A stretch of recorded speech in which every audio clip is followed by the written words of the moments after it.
तो hello guys, आज हम शुरू करेंगे Nelson Mandela long walk to freedom. तो बहुत ही सिंपल चैप्टर है, अगर हम इसे अच्छे से समझे तो। पहले मैं आपको इसकी मोटी मोटी नॉलेज दे देता हूँ। तो बात थी कुछ ऐसी कि साउथ अफ्रीका के अंदर अपार्थाइड सिस्टम, मतलब काले गोरों में भेद था। जैसे इंडिया में कास्ट सिस्टम पे था, उसी तरह साउथ अफ्रीका में काले गोरों में भेद हुआ था।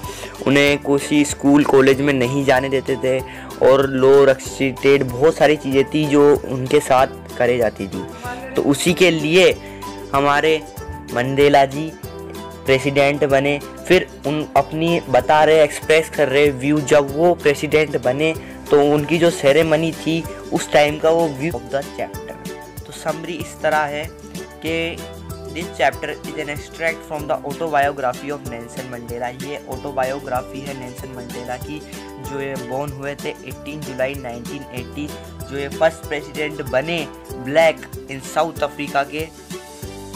तो इसी तरह ये अपनी जर्नी बता रहे हैं क्या क्या हुआ था साउथ अफ्रीका में। तो फिर हम आगे की तरह, जैसे मैंने आपको समझा दिया, जैसे कलर कास्ट।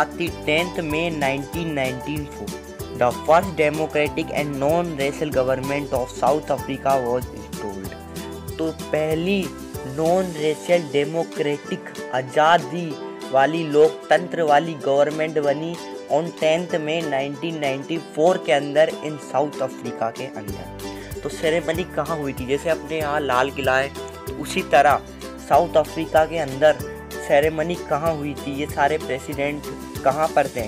तो सेरेमनी हुई थी, ये इंपॉर्टेंट एग्जाम में पूछ लिया जाता है। The ceremony to place in sandstone amphitheatre formed by the Union Building in Victoria. तो ये एग्जाम में बहुत बार पूछ लिया गया है, तो आप याद कर लेना। तो ये मंडेला जी बोलते हैं कि इनकी सेरेमनी में इनकी डॉटर भी आई थी और इनके जो सेकंड डिप्टी क्लर्क, तो अपने फर्स्ट डिप्टी प्रेसिडेंट थे इन साउथ अफ्रीका के क्लर्क, और सेकंड डिप्टी प्रेसिडेंट थे थेम्बो मेवेकी। तो ये इम्पोर्टेंट है और याद कर लेना, क्योंकि ये बार बार पूछ लिया जाता है कि उनके सेकंड प्रेसिडेंट कौन थे डिप्टी, और फर्स्ट डिप्टी प्रेसिडेंट कौन थे। अब 140 कंट्रियों के प्रेसिडेंट साउथ अफ्रीका के अंदर आते हैं जब वो नॉन रेशियल गवर्नमेंट फॉर्म्ड होती है। तो मंडेला जी ओथ लेते हैं और वो प्रॉमिस करते हैं कि वो ऐसी सोसाइटी बनाएंगे जहां इक्वलिटी होगी और फ्रीडम होगी, और वो पॉवर्टी को हटा देंगे, और सफरिंग जो लोग इस अपार्थाइड सिस्टम को सह रहे थे वो अब से नहीं होगा, और सब बच्चों में इक्वलिटी आ जाएगी। अब मंडेला जी बताते हैं अपनी वहाँ की मिलिट्री पावर को, वहाँ का सीन। जैसे अपने यहाँ 26 जनवरी के दिन झंडे फहराए जाते हैं, जेट्स निकलते हैं अपने कलर्स का फ्लैग लेके, वो जो धुआं छोड़ते हैं पीछे से अपना फ्लैग बनता है, उसी तरह साउथ अफ्रीका के अंदर भी इस तरह का कुछ माहौल दिख रहा था। तो बताते हैं कि वहाँ से बहुत सारे जेट निकल रहे थे और जो उनको सलामी दे रहे थे हाईएस्ट मिलिट्री जनरल, उनको सैल्यूट कर रहे थे, जिन्होंने एक बार फ्यू ईयर्स एगो जिन्होंने उन्हें अरेस्ट किया था, आज वही उनके एंथम की। तो वाइट का जो गाना था वो था Nkosi Sikelele and the black old song, the black song die stream. तो ये जो था नकोसी सिकेले, तो ये रनिंग में था ये नेशनल एंथम, क्योंकि ये गाया जाता था वहाँ पर उस टाइम पर जब नॉन रेशियल गवर्नमेंट फॉर्म नहीं हुई थी, मतलब कि जब मंडेला जी वहाँ के प्रेसिडेंट नहीं थे तो यही गाया जाता था। तो ब्लैक सॉन्ग वो भूल चुके थे, तो उन्हें उस सेरेमनी में दिक्कत आई, वो गाने को नहीं गा पाए। लेकिन जो उनका नया नेशनल एंथम बना वो था डाई स्ट्रीम। अब मंडेला जी बताते हैं apartheid system of South Africa. तो मंडेला जी सोचते हैं कि फ्यू ईयर्स एगो जो यहाँ पर काले लोग हुआ करते थे उनके फेवर में ना कोई पॉलिसीज़ हुआ करती थी, कुछ भी उनके फेवर में नहीं हुआ करता था, सारी अपॉर्चुनिटी वाइट लोगों को ही दी जाती थी, बस यही। अब जो उन्होंने सिस्टम बनाया उसमें हर जने को राइट है, हर पीपल को राइट टू फ्रीडम है। अब अपन बात करते हैं Mandela recalls the sacrifice of freedom fighter. तो ये कुछ फोटोज़ है फ्रीडम फाइटर्स के, तो ये देख सकते हो आप इनके 3 या 2 नाम याद कर लेना एग्जाम में कभी।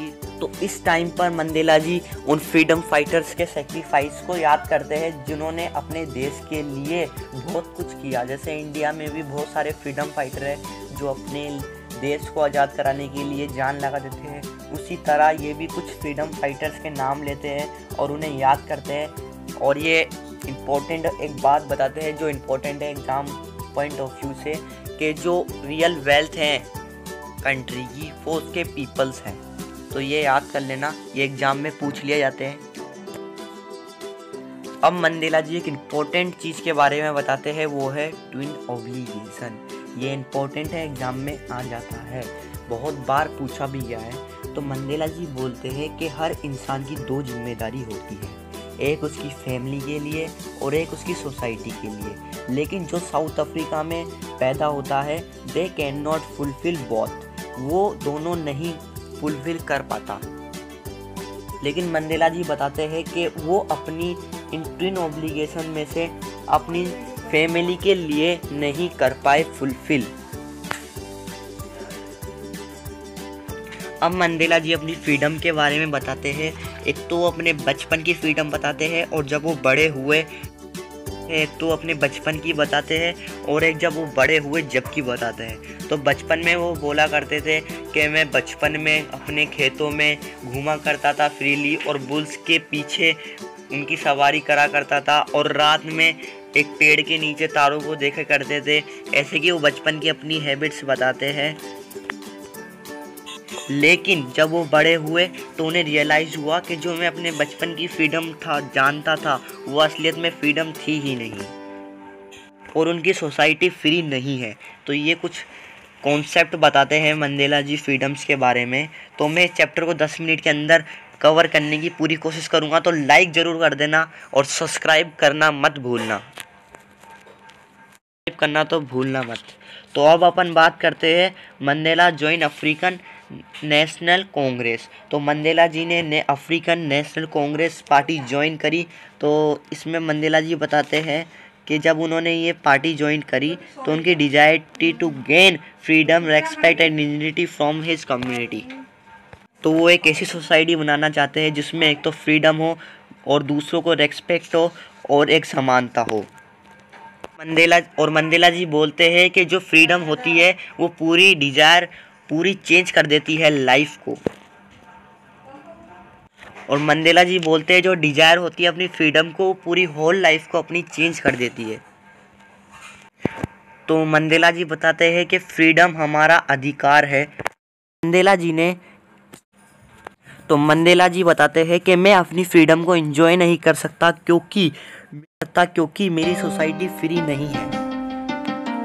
तो इसी बात पर होती है चैप्टर की एंडिंग। अगर आप नए हो तो सब्सक्राइब और लाइक जरूर कर देना और आपको मैं इंपॉर्टेंट नोट्स जरूर सेंड करूंगा, लेकिन उससे पहले आपको सब्सक्राइब और लाइक जरूर करना है। ऐसी वीडियो को देख के मत चल जाना।